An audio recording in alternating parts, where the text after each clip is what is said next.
This is Chicago's Morning Answer with Dan Proft and Amy Jacobson on AM 560. The Answer.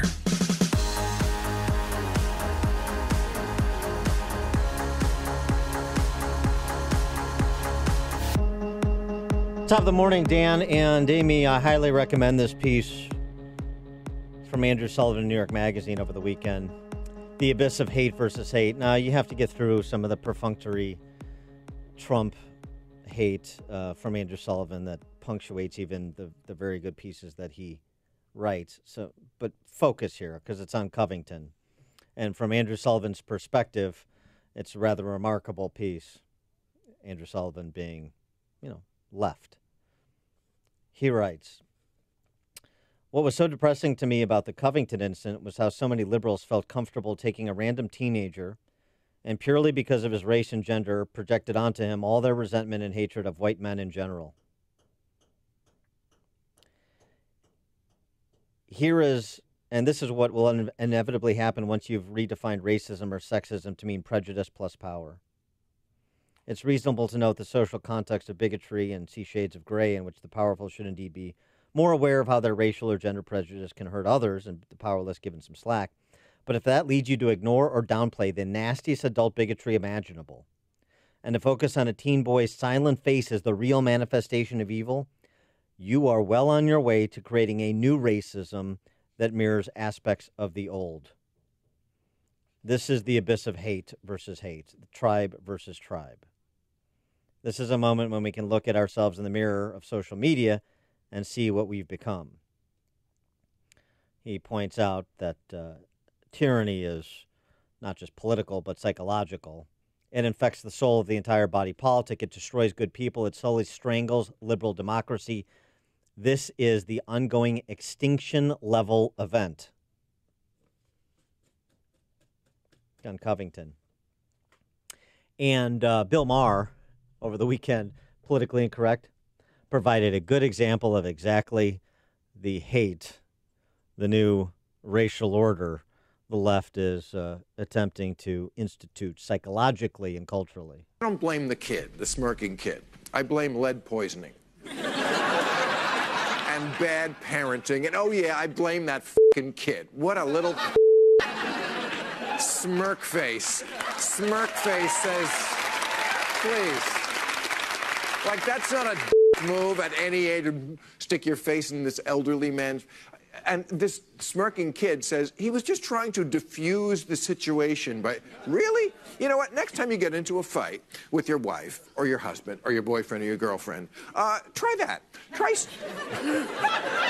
getting 2 inches from their face with a shit-eating grin and see if it diffuses the situation. Yes?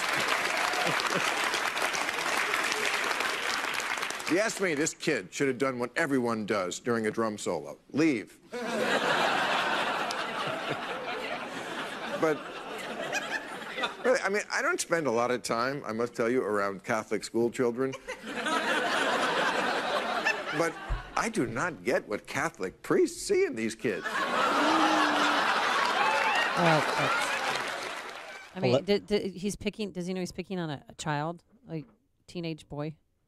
Does he even know the whole situation? I wonder if you watched any of the video. Hilarious, applause-worthy. It's happening at the granular level too. Man escorted out of Colorado school board meeting Thursday for naming a teacher who called the wrong Covington Catholic boy, as if the wrong versus right, but the wrong Covington Catholic boy, meaning not Nick Sandmann, part of the, quote, Hitler Youth, unquote. And she subsequently deleted her Twitter account. This parent at this Douglas County school board meeting in Colorado, a little concerned about what was going on in the classroom when you have teachers characterizing people on social media, characterizing kids on social media as members of the Hitler Youth. C.S. Lewis sort of tackles this topic in Mere Christianity. He offers this. Suppose one reads a story of filthy atrocities in the paper. Then suppose that something turns up suggesting that the story might not quite be true, or not quite so bad as it was made out. Is one's first feeling, thank God even they aren't quite so bad as that? Or is it a feeling of disappointment and even a determination to cling to the first story for the sheer pleasure of thinking your enemies as bad as possible.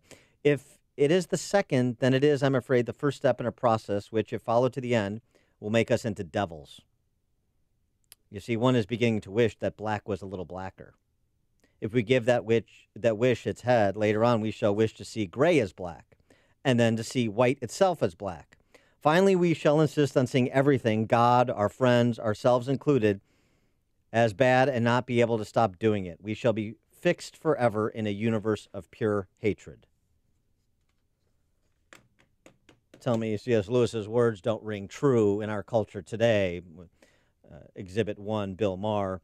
Exhibit 2, those still clinging to the first story on Covington. For more on this topic and others, we're pleased to be joined by John Fund, who's a columnist for National Review, nationalreview.com. John, thanks for joining us. Appreciate it. A pleasure. That's heavy reading. Yeah, wow. Well, it's a heavy topic, what's happening in our culture and the response, including, and we had your editor-in-chief there, Rich Lowry, on the show last week, Monday, right after this happened, and he discussed his mea culpa and National Review getting out in front of this before everything was fully contextualized. And I mean, if there's something more important than this as it pertains to culture, then I'm not sure what it is. Well, I'll tell you a latest example, which disturbs me, because I'm writing a book right now on citizenship and how we're devaluing it, not paying attention to it, not teaching civics in school.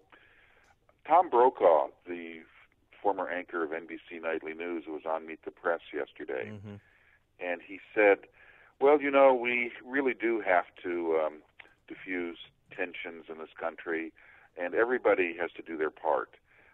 We have to have greater sensitivity to minorities. The Hispanic community has to assimilate more, not follow groups that want them to stay together and isolated from the rest of society. They have to learn English. I mean, it was very anodyne stuff. And the left wing, led by Joaquin Castro, the former Obama housing secretary, and various pressure groups got to him, said he was being insensitive, said he was being prejudicial, and he immediately caved and started apologizing everywhere, saying he felt terrible about this. And it just goes to show you can't have any commentary on certain issues in this country without the PC police forcing you to recant and going down to the town square, and to avoid ritual burning at the stake, you have to recant. Well, what does it say about our society when you have people in positions of power that are ripping on teenagers and minors, essentially? Well, what I'm saying is no one is safe. The Covington teenager, Tom Brokaw, no one can act as you normally would in a free society and communicate and talk and engage in politics without the danger that social media, the left-wing media, and everybody else is going to leap on you and crush you and literally turn you into the worst cartoon villain you can imagine and ruin your life. Now, we all live with this in the media. I mean, we're all one swear word away from, destroying our jobs. We have to act responsibly. We certainly don't want to say anything that's horrible or prejudicial to anyone.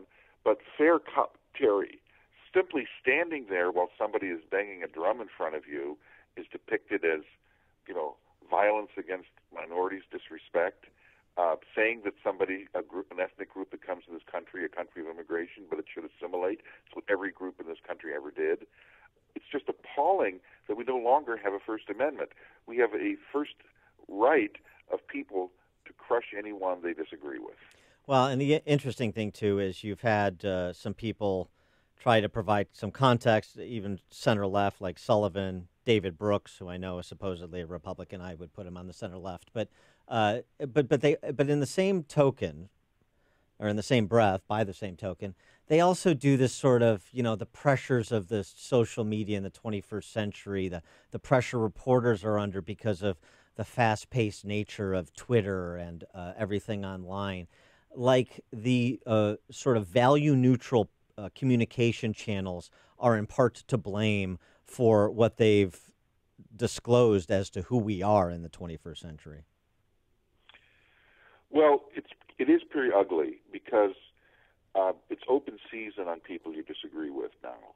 And we have two power dynamics. Supposedly, anyone who used to exercise inordinate power in this country, whites, males, business people, it's fair game. So prejudice is very selective. Those who were previously prejudiced, that we have a dark history with, now apparently are being given sanction along with their liberal allies to attack anyone they don't like and to be protected themselves from any kind of criticism or any kind of commentary. It's a role reversal that is really bizarre, and I understand the ideological motivation for it. What I don't understand is how cowardly so many of us have become in accepting, how people can be literally in a Lord of the Flies situation, torn apart limb from limb, metaphorically, simply from disagreeing with the conventional wisdom, the status quo, the prevailing liberal ethos. Wanted to get your take on why you think President Trump caved on border wall funding and ended the shutdown.